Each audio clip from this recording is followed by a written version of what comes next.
Okay, so I'm back with part two of this tutorial. What I'm going to do now is going to show you how to put some text on the end of these books and make it look like it was part of that book to begin with. So first off, what we're going to do is going to grab the text tool, and then we're just going to say, oh, we want a text about that. So I called the last one Alice in Wonderland. I'll show you what that looks like in a minute. But first off, what we're going to do is we're going to put it in here, and we're going to say, let's say, tale of, and then on the next line we want the words to cities. I apologise if I get it wrong. I think it's a tale of, but we'll just leave it like that for now. The tale of two cities. There you go. I'm going to click apply. So we've got this text here. Now, obviously, it doesn't quite look like the books or anything yet. It's a bit too new and a bit too a bit too sturdy and straight. So what we're going to do is we're going to go up to effects. We're going to grab an artistic effect, and then we're going to chrome it. So we see chrome right here. I'm going to hit that. It must be converted to a raster, which is okay. So my settings are virtually set in here, but what I'm going to do is I'm just going to quickly go over what I did. In this, you've got an option to select color here. So this basically means that the color is going to stick around the outside so it blends in with your object. So you want to pick the color that you want to highlight it with. So what I did is I left clicked on there, which brought up this tool, and then I left clicked on the gold color inside of one of these lines here. You want to get as close to gold as you can. As you can see, several colours make up the gold colour, but you want to get as close to the majority colour on whichever you're using at that time. And you just want to select that. All you do is you just left click to select that.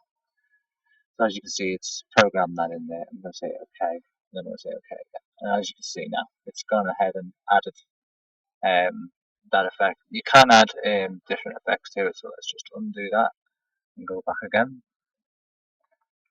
We go back to Chrome. I'm going to say OK again. So that's kept that colour there for us to actually use it. You can use the original colour, but I suggest just reselecting your one, allow this wizard to physically do it.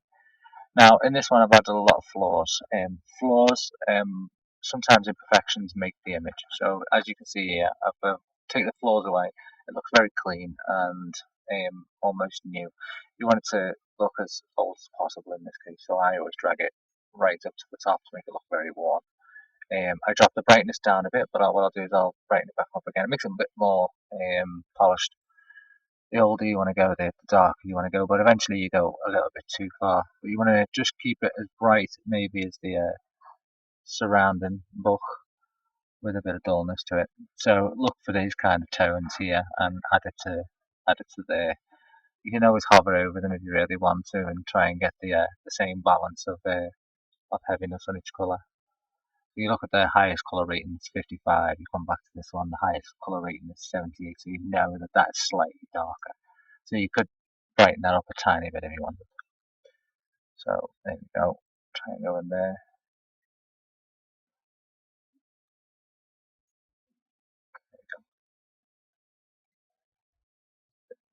There you go. So that's looking a bit brighter now. So we say OK to that. So it's starting to look the part, but it looks a bit too square. So what we need to quickly do is just go up to where our deform tool usually is. This is how it looks by default. And hit the little arrow, and you're going to say mesh warp. And you're going to get this grid that's going to appear, and in the corners of each is a little box. You want to drag down the little box slightly there, and then this one here too, there, until you're happy with the bend, right? And then quickly grab the move tool and say OK, because we've already bent it. Move it into position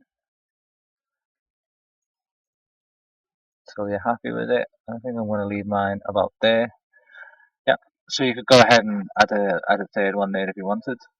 So once you do 2 and 3 of them, and you pick out the colours, it begins to look like they actually physically belong there.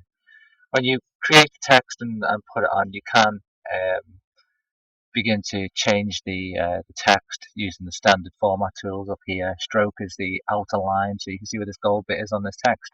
That is how thick that line is. So if you want to make it a bit thicker, you just up this stroke. I go up in 0.5 increments to make it easy. Line style, if you want the outer line to be blurry, or you want to be a dashed or dotted line, or have any kind of effect on it, you can select these effects here. I usually stick to a solid line and use a image effect after I've created the text in order to do it. It gives you a slightly better look. You can set the mitre of the corners to how soft or heavy your text is. You can warp the text to the box you've got in it, or not. It's up to yourself. You could just keep typing off to the left or right of the screen. You've got some other settings here which you're not really going to use a great deal. You can alternate the direction of the text by selecting these. As you can see, it'll cascade them going to the left, cascade going to the right, or just standard text.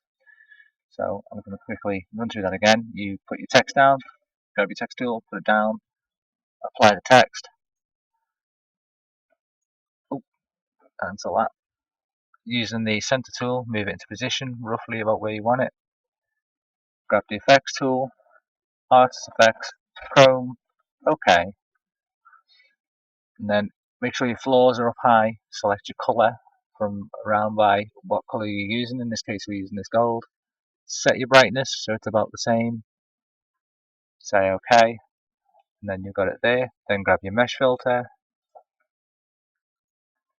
and then just warp your mesh slightly so it fits a bit better. Then grab your move tool. You're going to say OK again, and then just move it slightly up into position. And there you go. You got 3 books that look like they've had new names put on them. There you go. Thank you very much.